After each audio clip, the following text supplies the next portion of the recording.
et d'adoration. Nous voyons combien tu fais du bien. Mais nous voulons maintenant ouvrir ta parole et recevoir de toi encore. Au nom de Jésus. Amen. Amen. Gloire à Dieu. Gloire au Seigneur. Alléluia. Bienvenue à tous.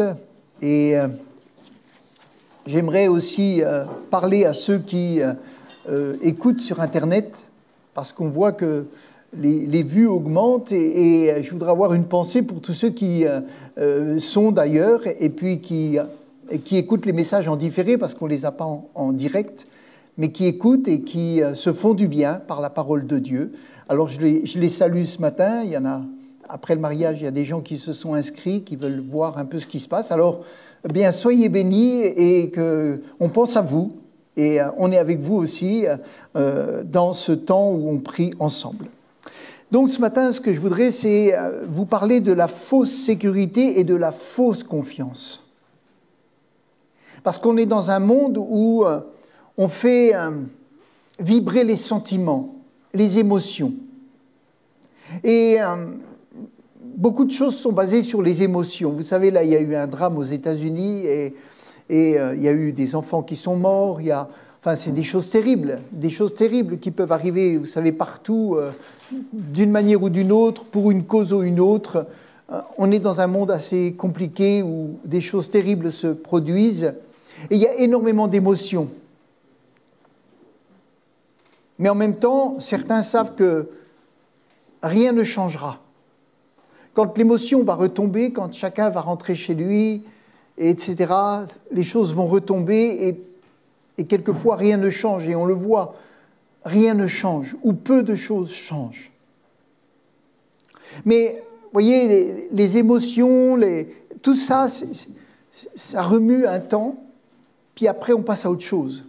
C'est pour ça, avec Dieu, la fausse sécurité, la fausse confiance et les émotions doivent être contrôlées, vues à la lumière de la parole de Dieu.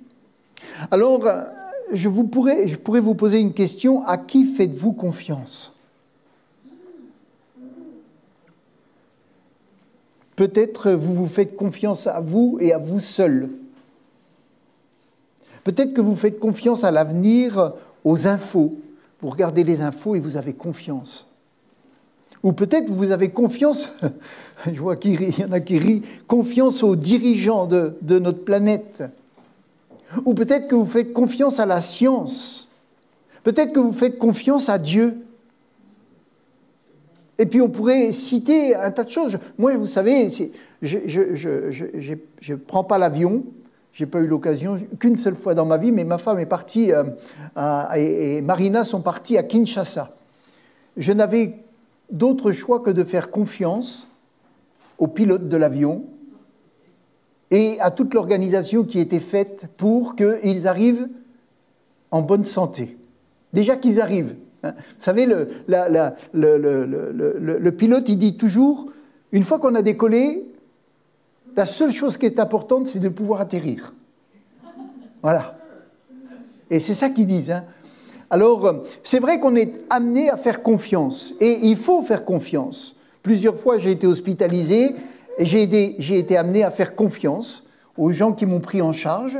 Et heureusement qu'on fait confiance. Heureusement qu'on fait confiance. Mais à qui ne faites-vous plus confiance ? Parce que vous savez, on est aussi dans un monde où aujourd'hui, plus personne ne fait confiance à personne. Tout le monde se méfie de tout le monde se méfie de tout le monde, et tout le monde a peur de l'autre, tout le monde a peur d'ouvrir la bouche, tout le monde a peur de dire quelque chose, et c'est pour ça qu'il y a tant de langues de bois, c'est pour ça qu'il y a tant de choses qui ne fonctionnent pas, parce que les gens ne se font plus confiance, et quelquefois, à raison. Quelquefois, on a fait confiance et on a été déçus. Alors peut-être que vous ne faites plus confiance à vous-même, parce que vous vous êtes trahi, parce que vous vous êtes rendu compte que vous-même avez quelque chose qui ne va pas, et vous n'arrivez plus à vous faire confiance, et vous êtes dans la peur. Ou peut-être que vous ne faites plus confiance à l'avenir, aux infos, aux dirigeants, à la science, et même à Dieu. Alors vous êtes dans votre petite pièce et vous dites « Comment je vais faire ? Qu'est-ce que je peux faire ? Où vais-je aller ? On est dans une époque anxiogène. Ça veut dire une époque qui rend anxieux. C'est la raison pour laquelle les médecins prescrivent, vous savez quoi? Des anxiolytiques. Contre l'anxiété, contre l'angoisse. On appelle ça aussi des tranquillisants.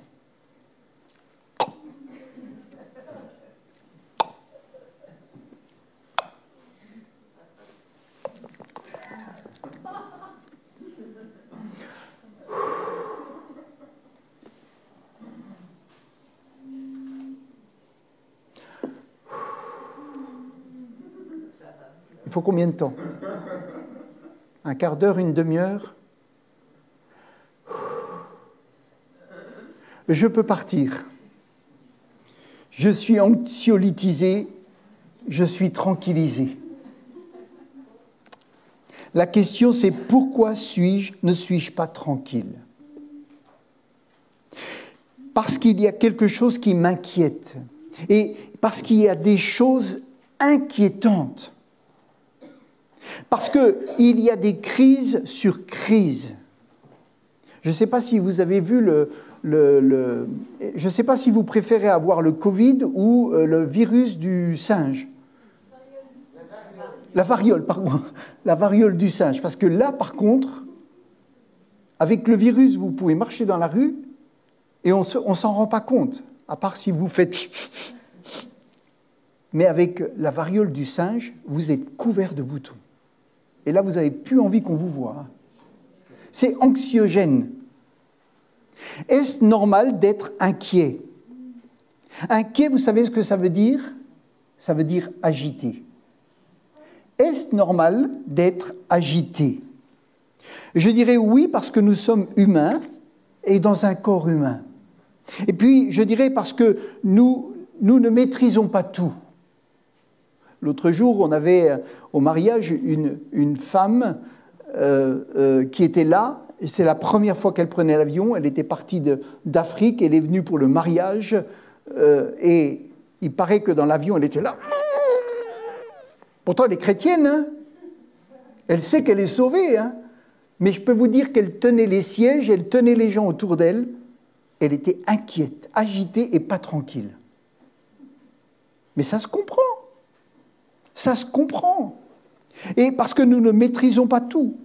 Parce que notre vie au quotidien ne dépend pas que de nous. Elle dépend aussi des autres. Et je dirais, non, ce n'est pas normal que nous soyons inquiets. Parce que nous sommes spirituels. Et que nous avons un moyen spirituel de déposer nos inquiétudes. Nous avons un moyen de déposer nos fardeaux. Je dirais que l'inquiétude vienne, c'est normal, mais que l'inquiétude demeure, s'installe, reste, progresse et se diffuse pour un être spirituel, ce n'est pas normal. Parce que vous savez, vous allez peut-être être choqués, nous sommes des animaux. En tout cas, nous sommes comme les animaux. C'est-à-dire, nous avons un cœur, un foie, des reins, des vaisseaux. Vous prenez un animal, il a un cerveau, il a tout comme nous. Et nous sommes comme lui. Mais, ce qui est différent, c'est que nous sommes conscients de notre existence, premièrement, et que nous avons reçu l'Esprit de Dieu. L'Esprit, il a soufflé sur nous, c'est ce qui fait la différence. Et comme nous sommes des êtres spirituels, si nous sommes en lien avec celui qui nous a créés, nous pouvons être libérés de l'anxiogénilité. Je ne sais pas si ça se dit, hein, je rigole. Mais on peut être libéré de cela. Parce qu'on peut déposer les soucis, les fardeaux, etc. Et on a un Dieu qui va s'occuper de nous. Amen. Ça ne veut pas dire qu'on n'a rien à faire. Mais ça veut dire que parce qu'on lui demande son soutien, sa grâce, sa force, sa puissance, qu'on lui demande son esprit, qu'il mette en nous la clarté dans notre esprit, dans notre cœur, nous pouvons marcher avec assurance. Amen. Alors, quelques exemples de fausse confiance ou de fausse sécurité. La première, on connaît, c'est de mettre sa foi dans les biens matériels. C'est important, vous savez, Jésus veut nous apprendre à être riches pour lui. Pas riches pour nous, mais riches pour lui. C'est une fausse tranquillité d'amasser des richesses pour soi, parce que ça amène donc une fausse tranquillité, une fausse assurance et une fausse sécurité. Vous voyez, on a entendu parler d'un homme, un des plus riches de France, qui se retrouve aujourd'hui en prison. Il a énormément d'argent, mais aujourd'hui il est en prison et il est condamné. Donc son argent n'a pas changé son cœur, son argent ne lui a pas donné un pouvoir contre la justice, son argent ne lui a pas donné la capacité de faire taire même les vidéos qui sont passées. Et voyez-vous, Jésus nous donne un exemple dans Luc chapitre 12 et au verset 17. Dans Luc chapitre 12 et au verset 17, il est parlé d'un homme qui raisonnait en lui-même. Luc 12, verset 17, il est dit, il raisonnait en lui-même et disait, « Que ferai-je ? Car je n'ai plus de place, pas de place pour serrer ma récolte. Voici, dit-il, ce que je ferai. J'abattrai mes greniers, j'en bâtirai de plus grands, j'y amasserai toute ma récolte et tous mes biens. Et je dirai à mon âme, tu as beaucoup de biens en réserve pour plusieurs années. » Donc, il avait des projets qui n'étaient pas mauvais. Il avait réussi et il amassait. Et il dit à son âme, « Repose-toi, mange, bois, réjouis-toi. » Mais Dieu lui dit, insensé, insensé, « Cette nuit même, ton âme te sera redemandée. » Donc il était riche pour lui, mais en fait, il n'était pas riche pour Dieu. Vous savez, Jésus et Dieu n'est pas contre la richesse. Salomon, il lui a donné... Il lui a donné la sagesse et il lui a donné des biens et des biens et des biens. Donc il n'est pas contre la richesse. Mais si on fait confiance à la richesse, on ne fait pas confiance à Dieu. Et ça, c'est important. Donc c'est une fausse sécurité. C'est une fausse confiance. Cet homme avait confiance. Il dit, j'ai des biens pour plusieurs années. Mais il n'avait pas réalisé que sa vie, elle ne dépendait pas de ses biens. Mais par contre, la vie des autres pouvait dépendre de ses biens. Il y avait certainement des gens autour de lui qui mouraient de faim. Il y avait certainement des gens autour de lui qui avaient besoin. Et là, peut-être que la vie d'un autre pouvait dépendre de ses biens. Alors, ça, c'est déjà un point. Le deuxième, c'est une deuxième fausse sécurité, c'est de croire que l'homme, avec sa sagesse, vaincra le mal. L'homme, avec sa sagesse, ne vaincra jamais le mal. Le mal a été vaincu à la croix. Le péché a été vaincu à la croix.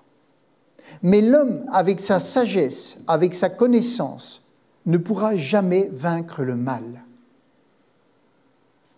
Dans 1 Thessaloniciens, chapitre 5 et au verset 3, 1 Thessaloniciens, chapitre 5, au verset 3.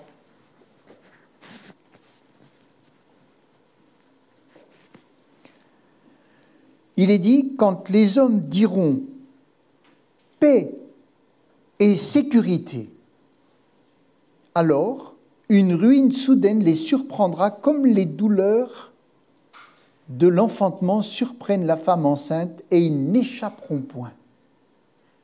Quand les hommes diront paix et sécurité, aujourd'hui on ne dit pas encore paix et sécurité. On sait que l'Ukraine est sous les bombes, on sait que tout peut basculer du jour au lendemain, on sait qu'il y a un homme là qui peut décider, je ne sais pas comment, d'envoyer des bombes sur l'Europe. On sait que les Américains peuvent aussi à un moment donné dire « Oh là là, ça va trop loin, on envoie des bombes » et là, ce n'est plus la pluie qui va nous manquer, mais c'est les abris. C'est les abris. Donc, voyez-vous, on sait que l'homme n'a pas la capacité à vaincre le mal. Oui, c'est vrai, quand les gens sont éduqués, quand les gens s'y sont dans les endroits où les enfants vont à l'école, alors il y a des choses qui se passent mieux. Parce que les choses peuvent aller mieux. Mais le mal reste toujours là, présent, et dès qu'il le peut, il agit. Je vous le dis, si en France, on retire la police, on retire les autorités, on retire la justice, on retire tout, croyez-vous que les gens vont se comporter bien? Non. Commencez à avoir des manques partout de nourriture. Vous allez voir comment le cœur de l'homme va chercher à vouloir prendre pour lui. Parce que Dieu n'est pas là. Parce que la paix de Dieu n'est pas là. Et il est dit, mais vous, frères, verset 4, vous n'êtes pas dans les ténèbres pour que ce jour vous surprenne comme un voleur. Vous êtes tous des enfants de la lumière et des enfants du jour. Donc, ceux qui mettent leur espérance en Dieu, et ils savent que même si le monde n'a pas de sagesse, Dieu dans sa sagesse saura garder, instruire, encourager, protéger et diriger ses enfants. Amen. Nous ne pouvons pas nous diriger par notre propre sagesse. Nous avons besoin de celle de Dieu. Salomon, il a dit, il était jeune quand il a été mis au pouvoir. Il a été mis au pouvoir en plus d'une façon extrêmement rapide parce que son frère allait prendre la place. David était couché, pas mourant, mais presque. Et ils sont venus lui dire, il y en a un qui est en train de prendre la place, est-ce que c'est toi qui lui as dit? Alors David a prononcé des paroles et Salomon s'est retrouvé sur le trône, etc., etc. Ça a été fait de justesse. De justesse. Mais quand Salomon était au pouvoir, il a dit, mais si je n'ai pas la sagesse d'en haut, comment je vais diriger ce pays? Comment je vais faire? Et quand Dieu lui a donné la sagesse, il a fait des choses extraordinaires. Amen. Donc, une fausse sécurité, c'est de croire que la sagesse humaine vaincra le mal. Si on lit encore dans Matthieu chapitre 24 au verset 37, il est dit, je vous le lis rapidement, « Ce qui arriva du temps de Noé arrivera de même à l'avènement, au retour du Fils de l'homme. Car dans les jours qui précédèrent le déluge, les hommes mangeaient, buvaient, se mariaient. » Il n'y a pas de mal, hein? Et ils mariaient leurs enfants jusqu'au jour où Noé entra dans l'arche. Ils ne se doutèrent de rien. Ils ne se doutèrent de rien, mais ils avaient été avertis de tout. C'est ça qu'il faut comprendre. Ils ne se doutèrent de rien, mais depuis 120 ans, Noé avertissait qu'il allait se passer quelque chose. Et il avertissait par la construction de l'arche. Et les hommes étaient avertis, mais ils croyaient que la sagesse humaine allait éviter tout cela. Mais non, jusqu'au jour où le déluge vint et les emporta tous. Donc, il est dit, il en sera de même à l'avènement du Fils de l'homme. Ça veut dire que ne mettez pas votre confiance dans la sagesse humaine. Mettez votre confiance dans la sagesse de Dieu. Et demandez la sagesse de Dieu dans votre vie. Amen. C'est une fausse de sécurité de croire que le péché n'a pas de conséquences. Les gens du temps de Noé pensaient que le péché n'aurait pas de conséquences. Mais la conséquence a été terrible. Terrible. On peut croire que l'appel de Dieu, c'est pour les autres. Non, l'appel de Dieu, c'est pour tous. C'est pour tous. Dieu appelle tous les hommes à la repentance. C'est pour tous, ce n'est pas pour les autres, c'est pour tous.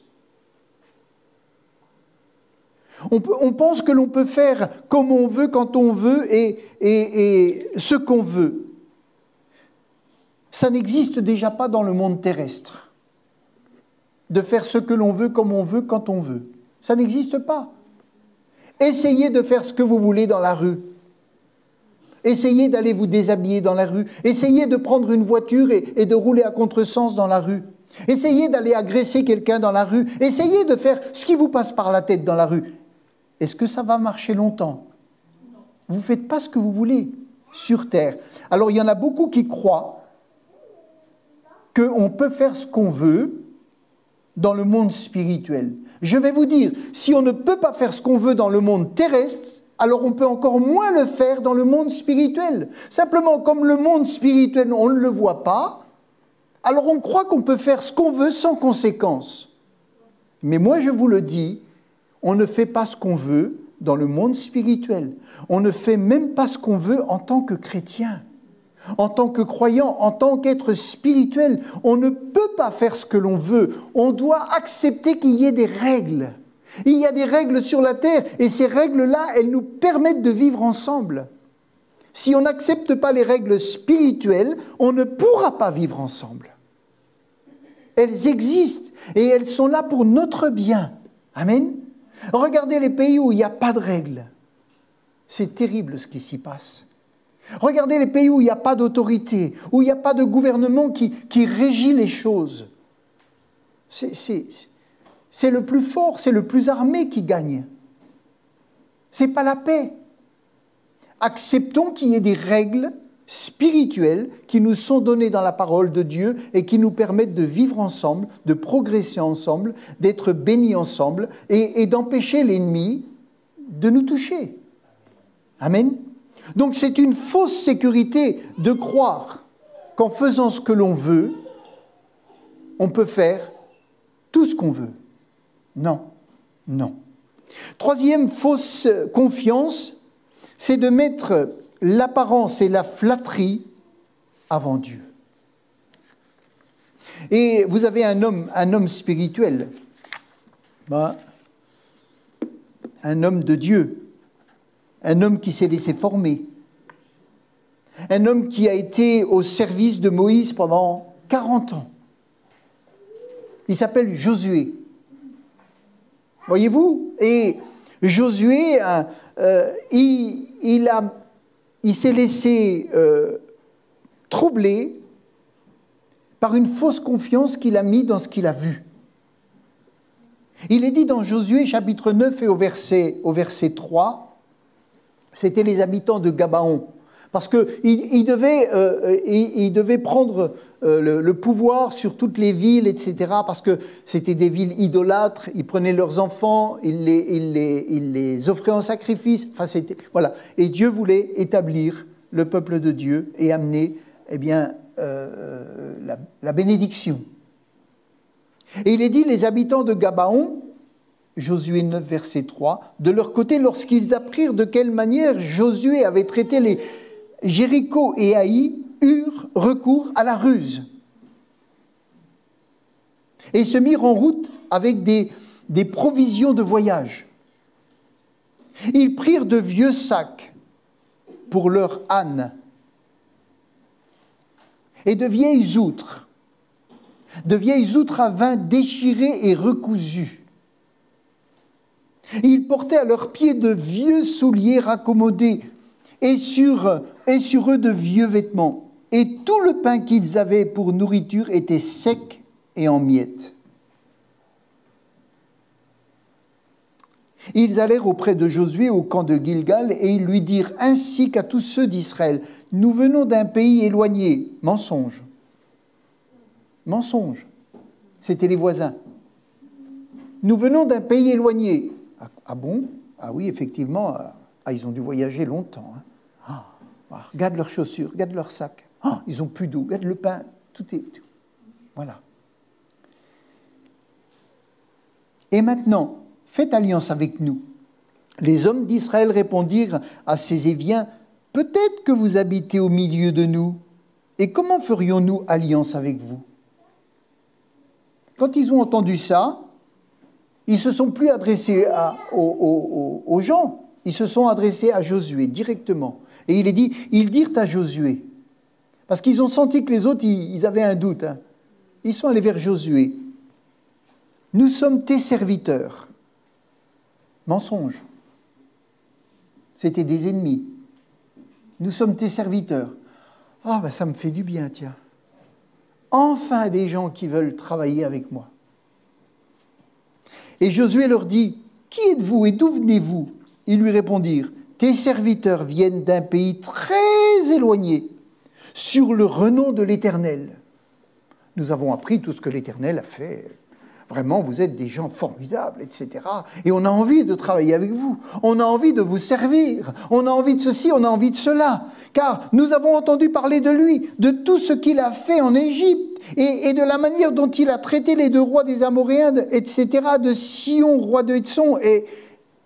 Et nos anciens et tous les habitants de notre pays nous ont dit, prenez avec vous des provisions, etc., allez au-devant d'eux, nous sommes vos serviteurs. Il flatte l'orgueil de Josué. Il travaille par l'apparence, la flatterie. Il justifie leur arrivée par la rencontre de l'Éternel et ses victoires d'autrefois. Et puis, il se garde bien de dire que il ne parle pas de Jéricho, il ne parle pas d'Aï, parce que comme ils viennent de loin, ils ne savent pas ce qui s'est passé juste à côté de chez eux.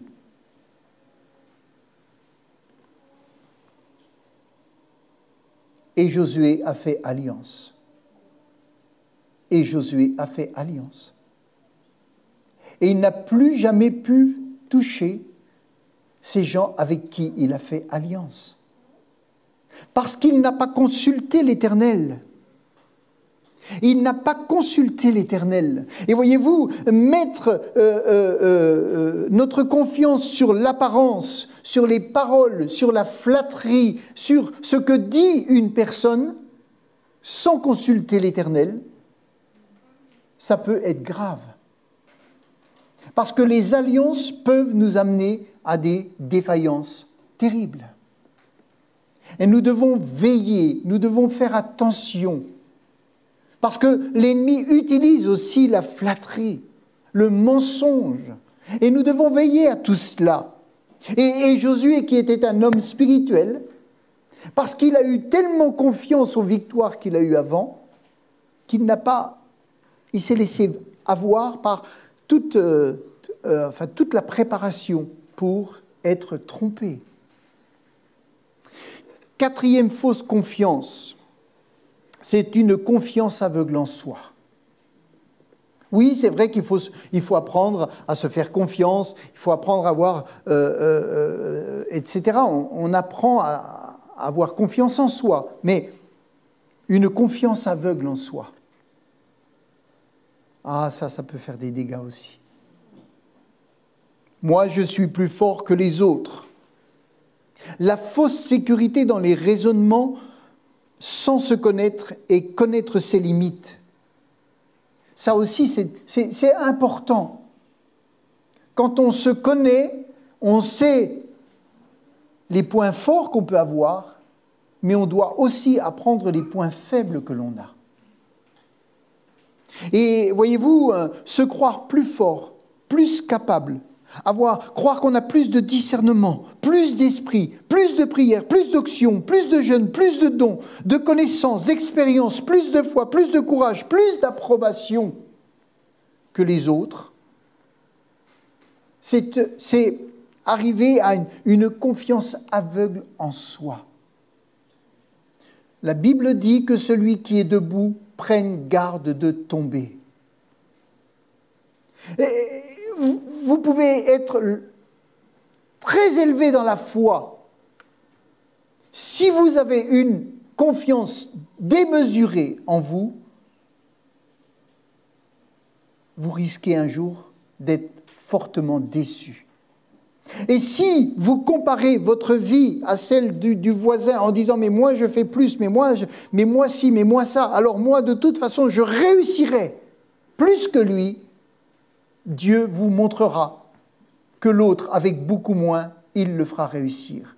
Parce que c'est Dieu qui élève et c'est Dieu qui abaisse. Et c'est Dieu qui donne à l'un comme il le veut et qui peut empêcher l'autre, malgré tout ce qu'il pourra faire. Parce que la gloire ne doit pas venir à nous, mais à notre Dieu, à celui qui a tout fait pour nous. Amen. Et nous apprenons tout cela, tous dans notre vie, nous les apprenons ces choses.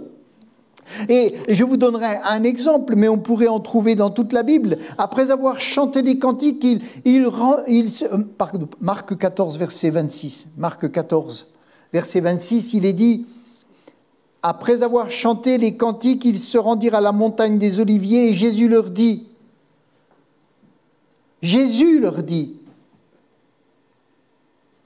c'est pas le copain de Jésus qui leur a dit, c'est Jésus leur dit, vous serez tous scandalisés, car il est écrit, je frapperai le berger et les brebis seront dispersées. Je frapperai le berger et les brebis seront toutes dispersées. Il est écrit, c'est Jésus qui parle. C'est bien marqué, ça va arriver, c'est écrit. Mais après que je serai ressuscité, je vous précéderai en Galilée. Alors le premier qui a élevé la voix, c'est qui? Pierre.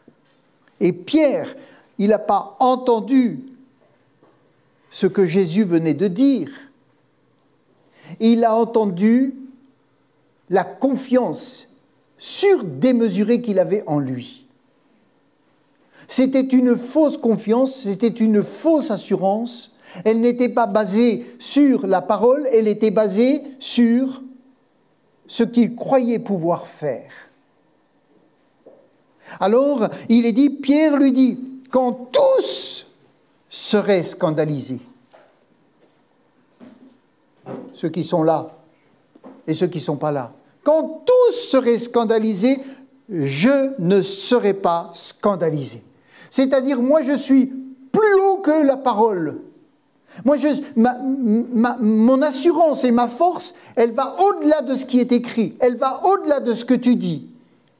J'ai une super confiance en moi. Et je peux te dire, Jésus, que tu peux dire ça, tu te trompes. Parce que moi, j'irai jusqu'au bout. Et quand vous entendez quelqu'un parler avec une grande assurance, vous dites...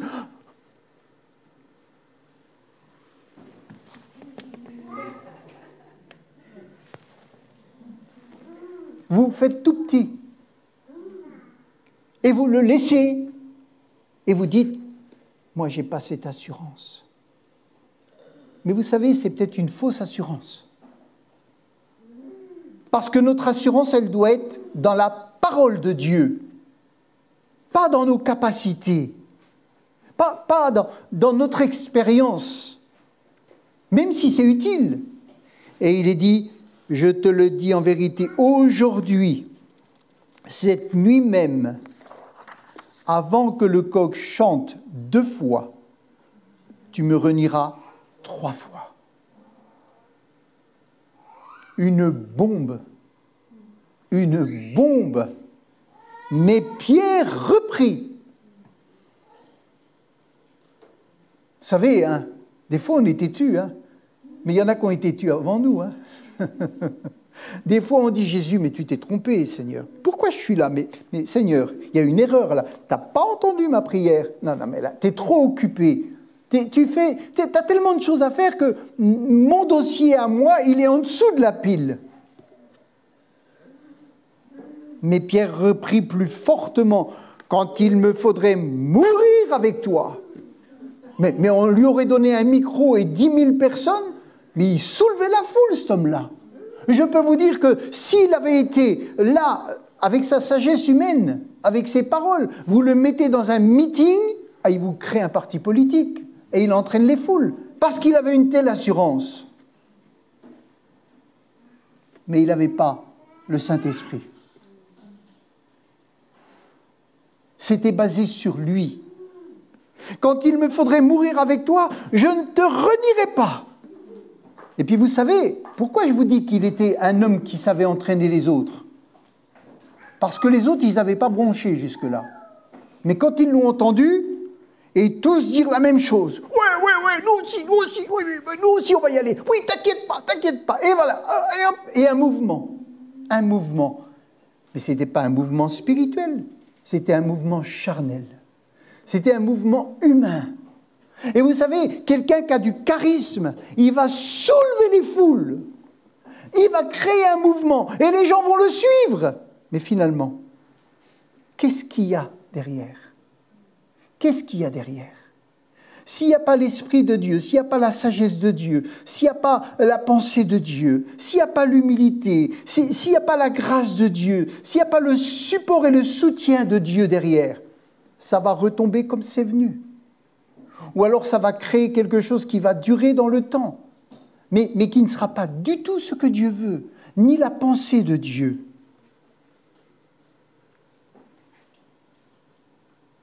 Ce qui doit nous animer, c'est la vérité et l'amour. Si Jésus a dit « il est écrit », alors il fallait qu'il comprenne qu'il ne pouvait pas aller au-delà de ce qui était écrit. Et que les événements qu'ils allaient vivre allaient les troubler. Vous savez, il y a des événements qu'on vit qui peuvent extrêmement nous troubler. Mais si on croit que c'est Dieu qui est au contrôle, alors on demande à Dieu sa sagesse, son discernement, sa patience. Et on lui dit, Seigneur, je crois que tu vas m'aider à surmonter ce qui va se passer, les émotions que je vais vivre, les tourments que je vais vivre, les difficultés que je vais vivre. Je crois que tu vas être là. Donc, c'était une fausse confiance, une confiance aveugle en lui-même. 5e fausse confiance, j'ai la lumière, j'ai un œil en bon état. Donc je vois clair. Je vois très clair, je vois bien ce qui se passe. Oh, vous savez, moi, on ne me trompe pas. Je vois très bien ce qui se passe.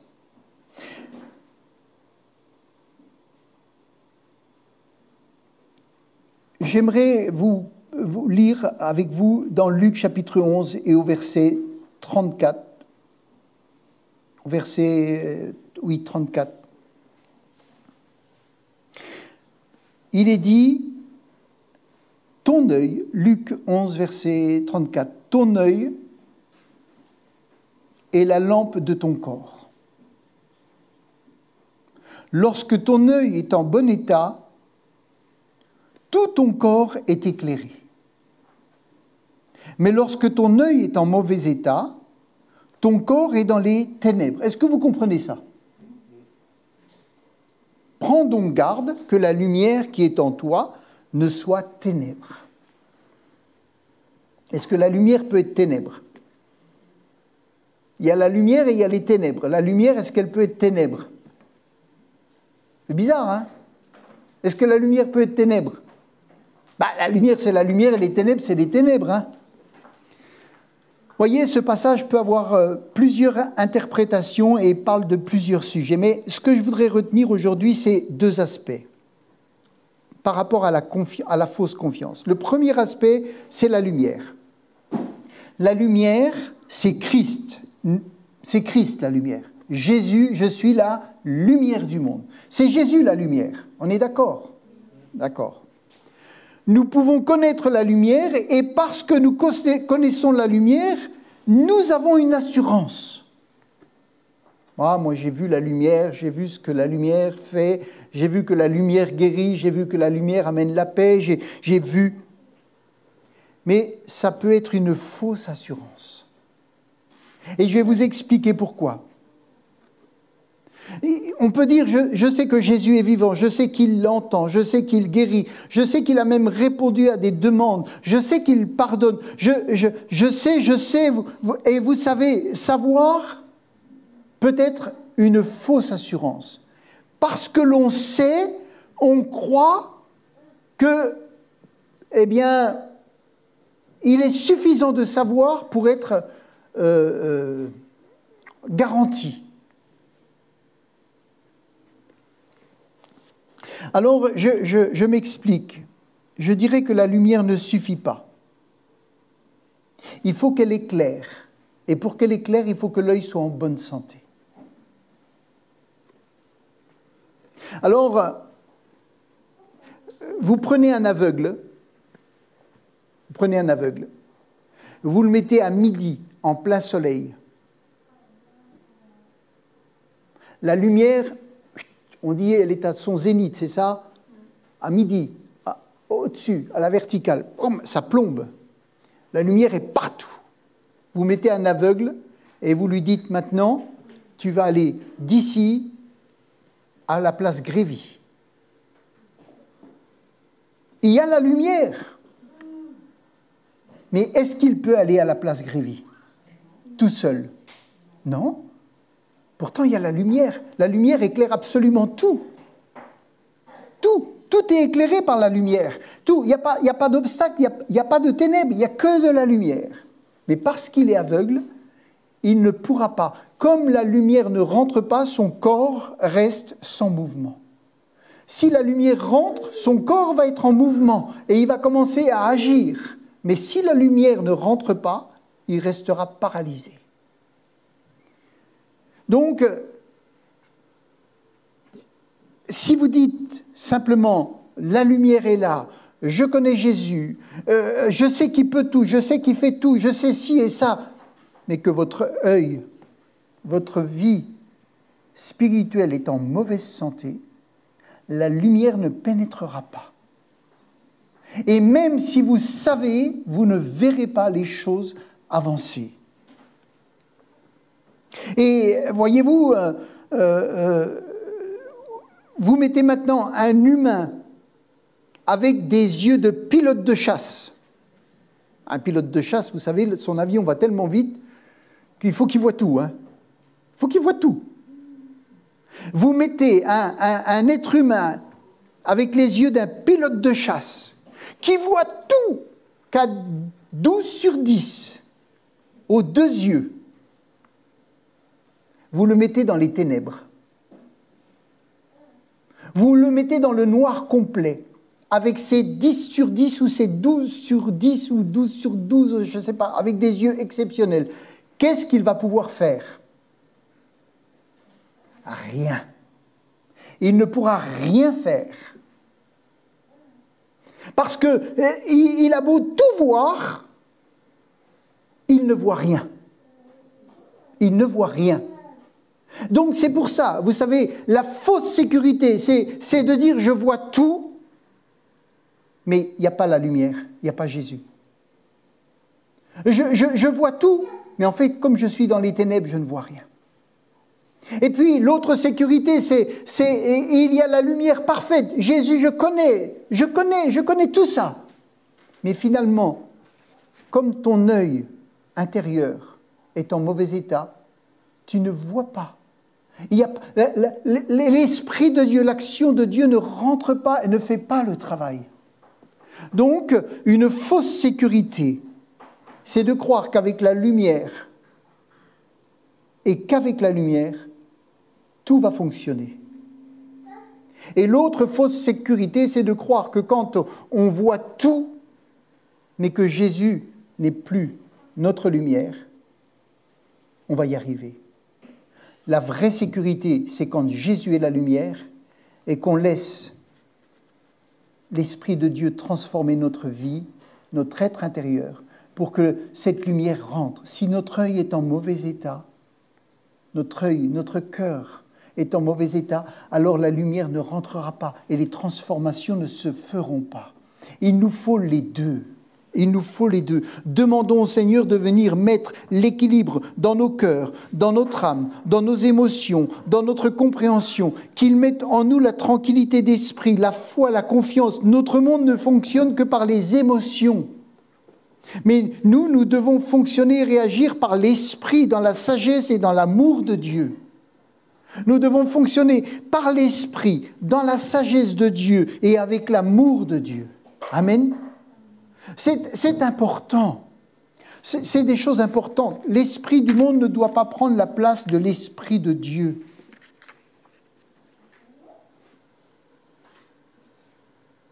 Donc il y a des fausses sécurités.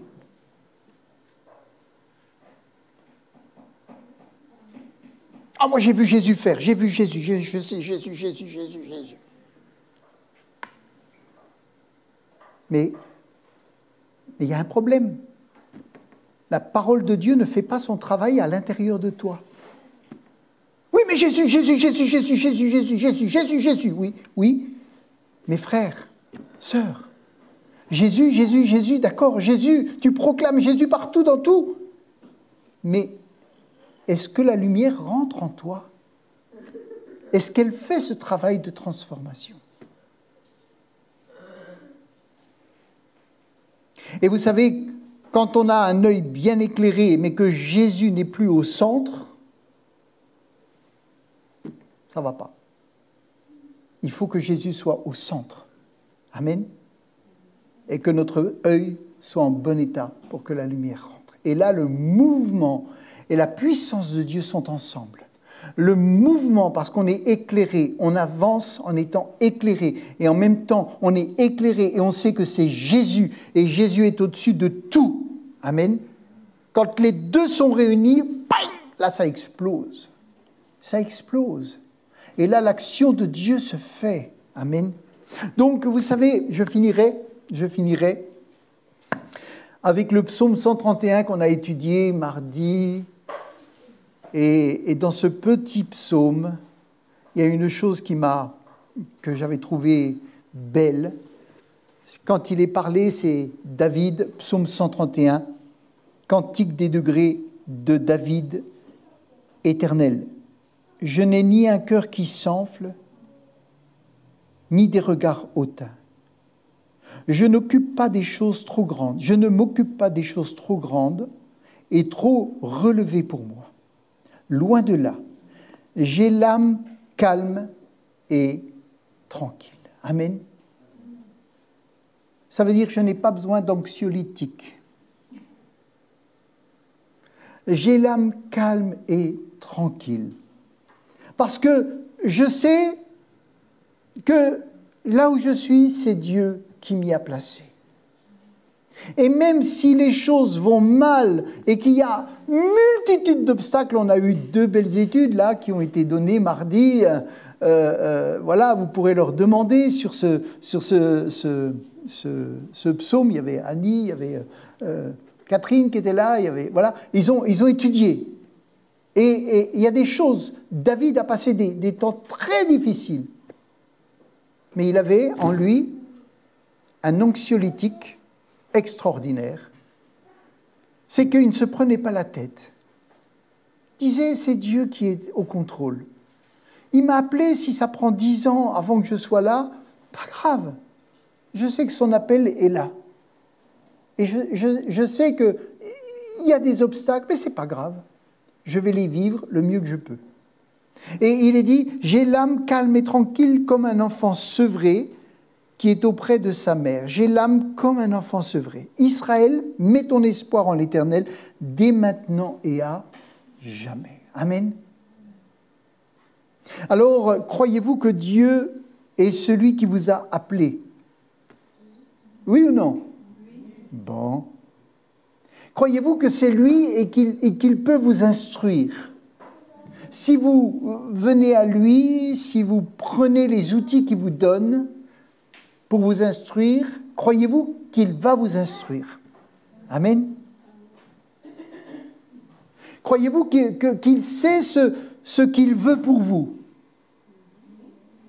Vous savez ce que vous voulez pour vos enfants? Oui ou non?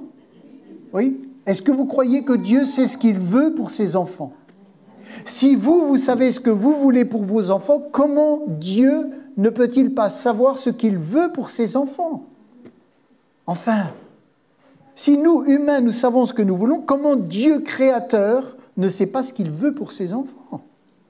Croyez-vous qu'il est au contrôle? Ça dépend des jours. Quand mon dossier est tout en bas, il est au contrôle des autres, mais pas de moi. L'âme calme et tranquille. Amen. C'est facile à dire au micro, hein? Mais c'est ça, l'âme calme et tranquille. Alléluia. Mon dossier, il est tout en bas à la préfecture. Ils l'ont peut-être perdu. L'âme calme et tranquille. Amen. Je suis là. Si c'est ta volonté que je sois là, je dois rester tranquille. Et je dois m'entourer de gens qui vont m'encourager. Croyez-vous qu'il est au contrôle, que votre situation est dans sa main? Il est dit que nul ne vous ravira de sa main. Nul ne vous ravira de sa main. Amen. Vous pouvez faire comme ça. Je suis dans la main de Dieu. Tu peux essayer, tu peux essayer, tu peux essayer. Vas-y, essaye, essaye. Ou alors si vous croyez qu'il est plus fort que vous, vas-y, essaye, essaye, essaye, essaye, essaye.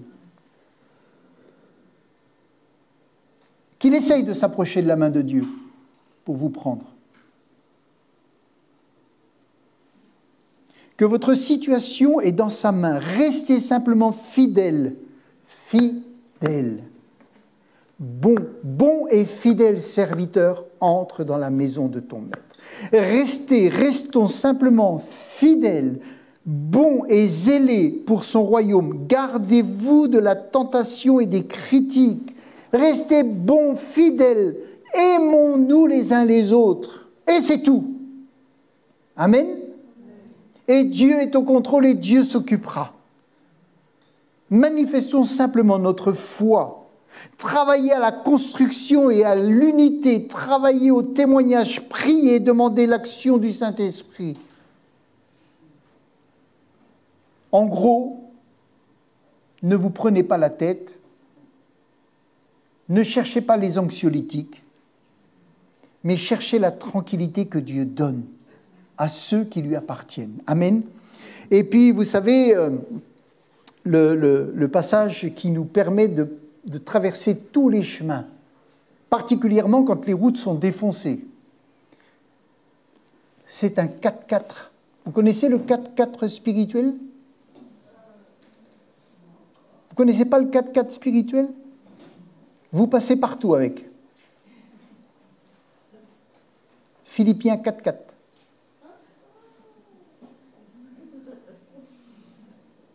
Réjouissez-vous toujours. Dans le Seigneur, je le répète, réjouissez-vous. Que votre douceur soit connue de tous les hommes. Réjouissez-vous toujours. Et vous savez, ce n'est pas les gens qui ont le plus de confort et de facilité dans leur vie chrétienne qui se réjouissent le plus. Souvent, les gens qui manquent se réjouissent plus que ceux qui ont. Parce qu'ils ont appris à vivre en comptant sur Dieu et moins en comptant sur eux. C'est ça la leçon qu'ils nous apprennent. C'est comme ils manquent, ils comptent sur Dieu et ils se réjouissent parce que Dieu est fidèle. Amen. Ça, c'est une leçon qu'on doit apprendre en Europe. Donc, Philippiens 4.4. Et le 4x4, c'est ce qui est vendu pour passer sur tous les terrains. Amen. Alors, pour passer sur tous les terrains, on a besoin de nous réjouir. Réjouissez-vous toujours dans le Seigneur, je le répète, réjouissez-vous. Que votre douceur soit connue de tous, le Seigneur est proche. Le Seigneur est proche. Amen. Alors, voilà. Laissons les soucis, les tracas. Je ne vous dis pas de jeter vos médicaments, mais regardez-les et dites-leur, t'en as plus pour longtemps. T'en as plus pour longtemps. Parce que maintenant, mon médicament, ça va être ma confiance en Dieu. Amen. Et peu à peu, je vais baisser ma confiance en toi et je vais mettre ma confiance en l'Éternel. Docteur, vous êtes d'accord avec moi ?